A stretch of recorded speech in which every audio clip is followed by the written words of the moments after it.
পশ্চিম পাড়ায় অশান্তি, তো পূর্ব সীমান্তে অশান্তি হবে না তো?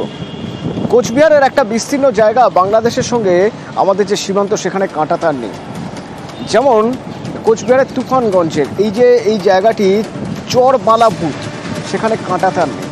আর কাঁটাতার না থাকায় এবার উদ্বেগে রয়েছেন একদম সীমান্ত লাগোয়া যে গ্রামগুলো, সেখানকার মানুষ। তারা বলছেন যে কাঁটাতার না লাগালে তো বিপদ বাড়বে। তারা কাঁটাতারের দাবি জানাচ্ছেন। সেখান থেকে রয়েছে আমার সঙ্গে রকি। কি অবস্থা, কি বলছেন ওরা? কতটা জায়গায় কাঁটাতার নেই? দেখো, প্রথমত তোমাকে বলে রাখতে চাইবো, কুচবিহার জেলার তুফানগঞ্জের মধ্য বালাভূত এবং চর বালাভূত একদম বাংলাদেশ ভূখণ্ড ঘেঁষায় একটি স্থায়ী কাঁটাতারবিহীন গ্রাম, যেখানে প্রায় 2500 ভারতীয় নাগরিক বসবাস করে বলে দাবি স্থানীয়দের। তাদের রাতের ঘুম উড়ে গিয়েছে এই ভারত এবং পাকিস্তানের যুদ্ধ আবহে। কারণ বাংলাদেশ পাকিস্তানকে অলিখিতভাবে কিন্তু সমর্থন করেছে, কারণ মিত্র দেশ হয়ে দাঁড়িয়েছে তাই। আর স্থানীয় বাসিন্দারা কিন্তু চিন্তায় রয়েছে, কারণ যে কোনো মুহূর্তে হামলা করতে পারে এই ভূখণ্ড ইউজ করেই পাকিস্তান। তাই তারা কিন্তু রীতিমতো চিন্তিত। স্থানীয় বাসিন্দারা জানিয়েছে একসময় চোরাচালানকারীদের স্বর্গরাজ্য ছিল এই এলাকা, এবং এরপরেই এই যে পরিস্থিতি সৃষ্টি হয়েছে উদ্বেগ বাড়িয়েছে তাদের। ইতিমধ্যে কিন্তু বিএসএফ তরফ থেকে সেখানে কড়া নজরদারি শুরু করেছে, কারণ সেই চর এলাকার পাশ দিয়ে যে নদী বয়ে গিয়েছে, প্রায় কয়েকটি নদীর প্রবাহিত স্রোত, এবং সেই নদীর উপরেই কিন্তু এখন নৌকায় করে দূরবীন চোখে দিয়ে টহলদারি চালাচ্ছে ভারতীয় সেনা এবং বিএসএফ। এবং চরের মধ্যে কিন্তু জায়গায় জায়গায় পিকেট বসিয়েছে এবং ছোট ছোট করে ঘর করে সেখানে ঘাড়ে বন্দুক নিয়ে নজরদারি চালাচ্ছে। স্থানীয় বাসিন্দারা দাবি জানিয়েছে যে রাতের অন্ধকারে দুষ্কৃতীরা ঢুকে যেতে পারে এই গ্রামে, তাই তারা চাইছে সেখানে যেন স্থায়ীভাবে কাঁটাতারের বেড়া দেওয়া হয়, এবং তা না হলে তাদের রাতের ঘুম উড়ে গিয়েছে। এখন দেখার বিষয়, রাতে ঘুম উড়ে গিয়েছে, তারা চাইছেন কাঁটাতারের বেড়া দেওয়া হোক। আতঙ্ক তো লাগবেই, একটু খোলা মার্কেট এখানে, আর মনে করো বিএসএফ তো আছে, বিএসএফ এর জন্য একটু আমার টেনশন কম আছে। কাঁটাতার থাকলে ওই দিকের লোক না আসিলে এদিকের লোক ওই দিকে না গেলে আতঙ্কবাদী হ্যানতেন, এখন ওইটা আর কি। এখন কখন কোথায় কোন আতঙ্কবাদী আসবে এটা তো আর বলা যায় না, ঢুকে পড়তেই পারে, তো সমস্যা হবে। হ্যাঁ, সমস্যা ঢুকলে তো সমস্যা হবে। এখানে কি কাঁটাতারা বেড়াটা হলে ভালো হয়? এই কোচবিহারেরই মেখলিগঞ্জের কৃষকরা, যাদের একেবারে বর্ডার ঘেঁষা এলাকায় যাদের চাষের জমি, তারা সেখানে চাষ করতে যেতে ভয় পাচ্ছেন যে যদি ওপার থেকে কিছু হয়, ওপার থেকে যদি কোনোভাবে কোনো রকম হামলা চালানো হয়। তো বিএসএফ আর পুলিশ তাদের আশ্বস্ত করেছে, তাদের সঙ্গে বৈঠক করেছে এবং তাদের উপায় বাতলে দিয়েছে, যদি সেরকম মনে হয় আপনারা দল বেঁধে একসঙ্গে চাষ করতে চান।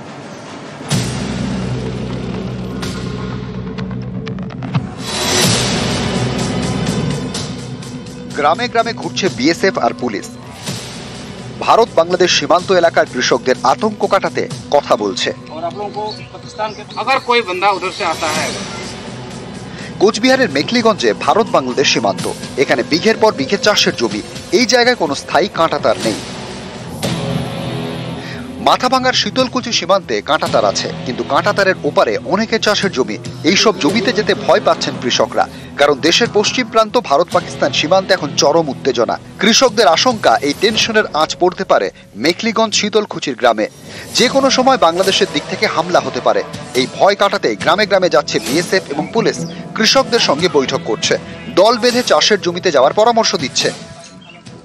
আপনারা দেখলে ওইটা নিয়ে আপনাদের মাথা গরম হয়ে গেল, সালা এরকম। এখানে উদ্মুক্ত বর্ডার একদম 3 বিঘা 0 পয়েন্ট থেকে শুরু করে মেঘলিগঞ্জ পর্যন্ত দহগড়া মাঙ্গারপোতা টোটালটাই খোলা। অ্যাওয়ারনেস প্রোগ্রাম করাচ্ছে বিএসএফ থানার থেকে, আমাদেরকে অ্যাওয়ারনেস প্রোগ্রাম করাচ্ছে কিভাবে চলতে হবে। হ্যাঁ, বিএসএফ এর থেকে থানার থেকে এসে আমাদের মক ড্রিল পর্যন্ত করাইছে। চাষ আমাদের সময় করা যাবে, কিন্তু একা যাওয়া যাবে না। হ্যাঁ, দলবদ্ধভাবে সবাই মিলে একসাথে যেতে হবে।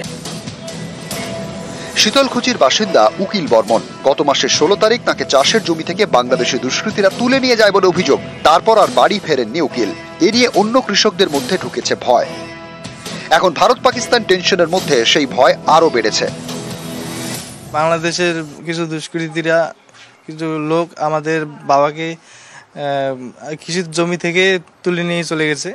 বাংলাদেশের লালমনিরহাট থানায় এরকম শুনছি আর কি আছে নাকি।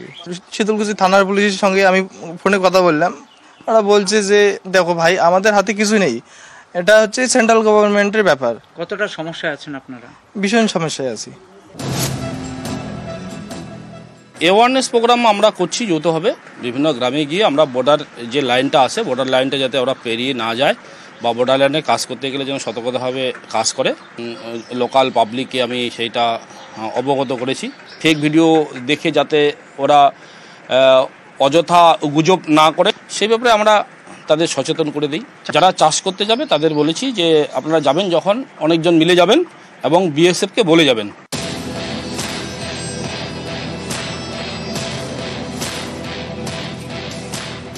এলাকার বাসিন্দাদের অভিযোগ, দীর্ঘদিন ধরেই ওপার বাংলার বাংলাদেশিরা রাতের অন্ধকারে এলাকায় ঢুকে গরু ছাগল থেকে শুরু করে উৎপাদিত ফসলও চুরি করে নিয়ে যেত।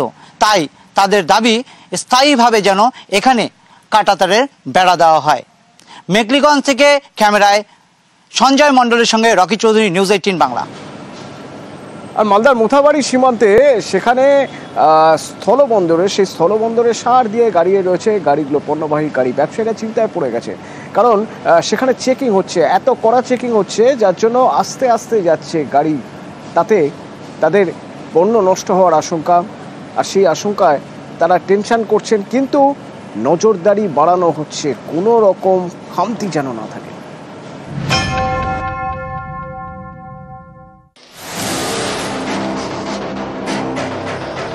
মালদার ইংরেজবাজার ব্লকের মধ্যে মহদীপুর সীমান্ত। এখানেই মহদীপুর স্থলবন্দর, আন্তর্জাতিক বাণিজ্যের গুরুত্বপূর্ণ বন্দর। এমন একটি জায়গায় দিনে দিনে কমছে ট্রাকের যাতায়াত, এতে ব্যবসায় মার। কি মাল রয়েছে আপনার গাড়ি? পাথর রয়েছে। কোথা থেকে আনছেন? এই সুস্তানি মোড় থেকে। এখানে নিরাপত্তা কিরকম দেখছেন? না, নিরাপত্তা ঠিক আছে, হ্যাঁ, অসুবিধা নাই। কতদিন ধরে এই আমদানি রপ্তানি বাণিজ্যের সঙ্গে যুক্ত? এটা অনেক দিন থেকে, মোটামুটি আমি 4-5 বছর থেকে চালাচ্ছি গাড়ি। গত 22 এপ্রিল পেহেলগাঁওয়ে হামলা চালায় জঙ্গিরা, খুন করে 26 জন নিরীহকে। এরপরেই ভারতের বদলা, অপারেশন সিঁদুর।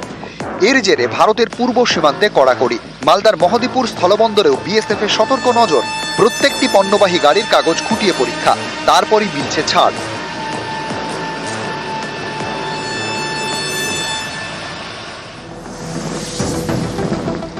এখানে রয়েছে ট্রাক পার্কিং এর জায়গা। যে পার্কিং লটে একটা সময় ট্রাক ঢোকানোর জায়গা থাকতো না, এখন সেই জায়গা অনেকটাই ফাঁকা।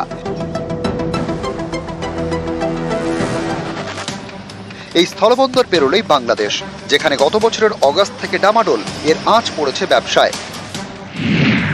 মাস 9 আগে এই স্থলবন্দরে দিনে 20 কোটি টাকার ব্যবসা হতো, এখন সেটা দিনে প্রায় 2 কোটি টাকা। ব্যবসাটা একটু ক্ষতি হয়েছে। বছর খানেক আগে আমাদের এইখান দিয়ে 400 অ্যাবাভ এক্সপোর্ট হয়েছে, এখন আমাদের 300 থেকে 350-এর মধ্যে আমাদের গাড়ি যাতায়াত হয়েছে। কিছুটা ধাক্কা খেয়েছে তদারকি সরকার আসার পর। আর এখন ভারত পাকিস্তান যুদ্ধের আবহে আতঙ্ক, উদ্বেগ রয়েছে ব্যবসায়ীদের মধ্যে, যাতে এই বাণিজ্যের কোনো ক্ষতি বা কোনো সমস্যা না হয়। তবে একই সঙ্গে সতর্ক দৃষ্টি বিএসএফ এর মহদীপুর আমদানি রপ্তানি বাণিজ্য এবং চেকপোস্টে। এখানে কিন্তু সদা সর্বদা সজাগ বিএসএফ। ক্যামেরায় পিন্টু সরকারের সঙ্গে সেবক দেব শর্মা, নিউজ 18 বাংলা, মহদীপুর।